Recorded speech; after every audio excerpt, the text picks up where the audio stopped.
Amerikanın oturgulu sistemасы bari kандай eкен.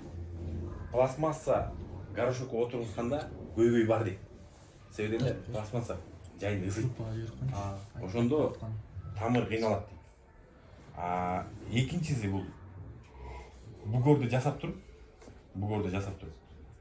анан могу пластмасса жанагы кыш ортосунда эгер кичине ысып кете турган болсо, ойгонуп кетет экен. Ошонусу проблема экен. Андан кийин эгер жанагындай клубниканыкын эле бугор жасап туруп, биягын 45, биягын 90, тереңдигине дагы 45. Топуракты алып туруп, ошол жерге отургузса, неме менен аплика менен аралаштырып торту. Ошол жерде эң жакшы ошол жерде өсөт экен. Себеби дегенде аны нарагы мындай тамыры жанагы кислый болот да, торф. Подкисляй кетип турат постоянно. Анан кийин ал жанагы 90га 45, тереңдеги 45тен тамыр чыкканга чейин чекесиндегилер деле кислый болуп калат дейт. Очпачы. Уже кыйналбайт экен да. Анан кийин бирөөлөр мульчаны апелька менен кылат экен, бирөөлөр мондай агротика менен кылат экен. Кара. Агротика менен кылганын проблемасы тоже кышында ойго түбөт экен. Жылып кетсе. Күн жылыганда ойгонот экен дагы. Тамырдан кичине суу неменен сууну кое бере турган болсо, ошол жер 10 сантиметрге тоңот экен дагы. Жарабай калат экен такыр. Көктөбөйт дейт ачы. Ошон үчүн аны мен ойлоп койдум, агротика менен жабыштын кереги жок экен. Аны только мен ойлоп койдум жанагы жүгөрү бүгөрүнүн чөп менен жабыш керек экен да. Себеби дегенде үйдө малга чөп чачып жүргөндөр билет. Çöp kalıp kalgan жерде астынан муз постоянно турат. Ал бир температура калат.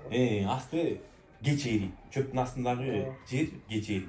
Ошон үчүн ошол голубиканы ойго төбөбөш үчүн агротиканы эмес, чөп менен эле кышында жаап коюш керек экен. Ошонун асты менен оюнча. Ошондо сактайт экен, ойго коюп экен. Анан бул жанагы кышында тоңуп курап калган. Экинчи немеси кийинкиси Россия, Белоруссияда влажный климат экен. Бизде сухой экен. Ал дагы бизге ошол жагынан дагы кыйынчылык болот экен. Бирок аны кандай кылыш керек десем, затеняющая сетка, ана жана туманниктер коюш керек. Гөлгө жакшы. Өзбекстанда деле болуп турат. Гөлгө жакшы болот экен, потому что булар резкий эмес да климат. Резкий эмес. Кышта стабильный. Кышында стабильный. Бизде скачок эмес. Бизге скачок. Бизде азыр мынча кар турат. Ошо кар турган жер жакшы экен. Анан кийин шамалдан өлө коргот экен. Ошол экен да. Сөзсүз. Ветрозащита кылды. Сөзсүз. Эме тияка өтөн түп жака же түз жака өтөн. Сөзсүз түрдө голубикага ветрозащита коюш керек. Болбосо лесополосалар коюш керек экен. Ошол роль ойнойт экен. Ошол үчүн мен горошок эң эле оптимальный горошок болот отпойбу? Горошоктун Игордун айтуусу боюнча 15 литрликте 3 жыл жашайт деди. Бирөөлөрдөн сурасам 15 литрде 3 жыл жашабайт дейт. 25 литрлиги бар экен. Жанагы кайратпайт деди. Ошонун баасы 100 сомго чейин болот дейт. Ал дагы еще пластиковый эмес экен, мешок сыяктуу экен. 3 жыл спокойно турат экен. Ошол эң оптимальный экен, потому что тамырда анда ысыбайт да. Мисалы 25те саласың, жанагы мешок сыяктуу, анда да ысык тартпайт, короче. Сөз ошол кылыш керек экен. 25 литрлик мешоктон горошокко отургузасың.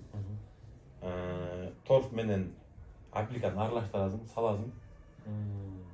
Анан үстүн аплика менен мульча кылып коесуң.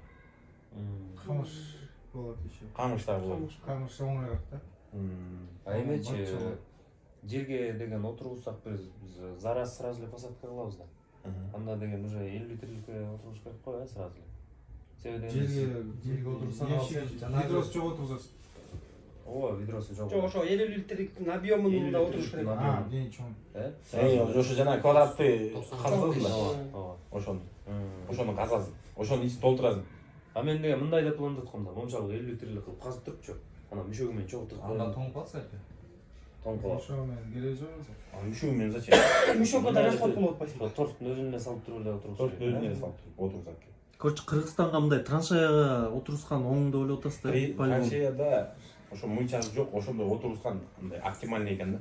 Эгер мисалы көбүрөөк 1 гектар 2 гектар отуруза турган болсоң, горшоктон горшокко отурбай, ошондой бугор тарт туруп, анан кийин ортолор мындай дренаж казып туруп, ошол жака аппликант менен толтуруп, анан кийин шпалерлерди коюп, сразу шпалераларды коюп туруп, затняй сетканы берип, анан кийин туманник коюш керек экен, болду, ошо менен кете берет экен да.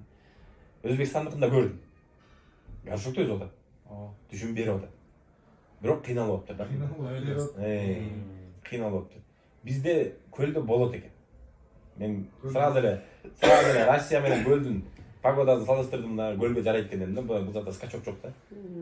Чүйдө деле өстүрсө болот экен, болгону ошо мындай шамал жүрбөй турган, анан кийин бугорду жасап, же жанагы чоң горшокторду алып ошолорго отурса болот экен.